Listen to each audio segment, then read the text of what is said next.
what's the difference between a pre-approval and a pre-qualification? So a pre-approval has more weight. Okay, hold more weight when you're putting in an offer.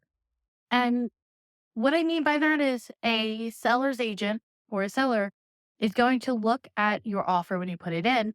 It's going to look at your letter. If your letter says pre-approved, they're going to look at that and maybe bump that up a little bit more than if you just had a pre-qualification. And here's why. Okay. Pre-qualification just means that you gave the loan officer your basic information. They took it down and they didn't verify anything. They didn't get pay stubs. They didn't get your W-2s. They didn't look at your tax returns. They didn't look at your assets. They didn't verify you are who you say you are with your ID. None of that. That's a pre-qualification. And for a long time, that's all you needed to put in an offer. Things have become a little bit more complicated and competitive. You need something that holds a little more clout in order to get your offer accepted. So you want to get a pre-approval. You want to give the loan officer all your details and all your documentation, even though it's not required. Give it to them so that they can verify that information. Because if they verify the information, they verify how much you make, they verify you have the money you say you have, that you are who you say you are, could have a lot less problems in the long run when you submit your offer and when you go through the process of buying a home, the process of getting the mortgage.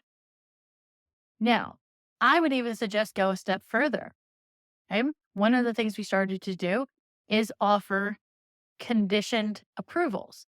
Now, what that means is an underwriter, okay, they're a person who approves or denies loans, has actually looked at the file as a whole. The only thing they need is they need to know the property, they need the title information, they may need some minor documentation, but basically they verify that all the information on your application is true and follows all the guidelines that the loan program requires. These are really good to have and submit because that also means you can close pretty quickly. And I would say if you have a conditioned, a pre-approval, then you're pretty much closing in 2 to 3 weeks, definitely. Because again, all you need is the appraisal, title work, some of the third party stuff. So those are the differences. Basically, how much information has the lender verified? How far up through the process has the loan gone through to verify that you are a strong buyer? Because the object of getting the offer accepted is not necessarily how much money you're offering. That is a big part. But also, are you going to actually get the mortgage? Is the mortgage going to go through or not? And if you want to be competitive, you want to go as high on that ladder as you can. And I suggest getting the committed pre-approval versus a pre-approval versus a pre-qual. Now, here's this other side of that coin, right? The other side of that coin are conditioned pre-approvals don't happen in 24 hours.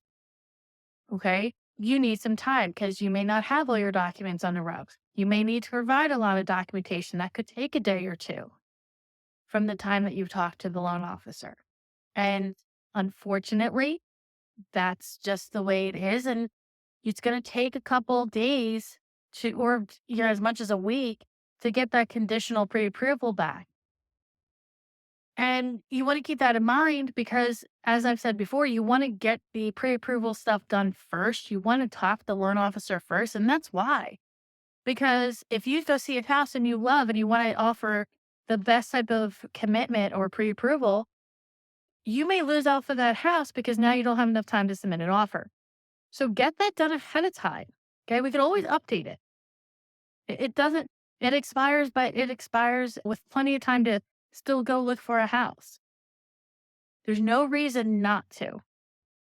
So be prepared, get your pre-approval, get your committed pre-approval prior to even looking at any houses.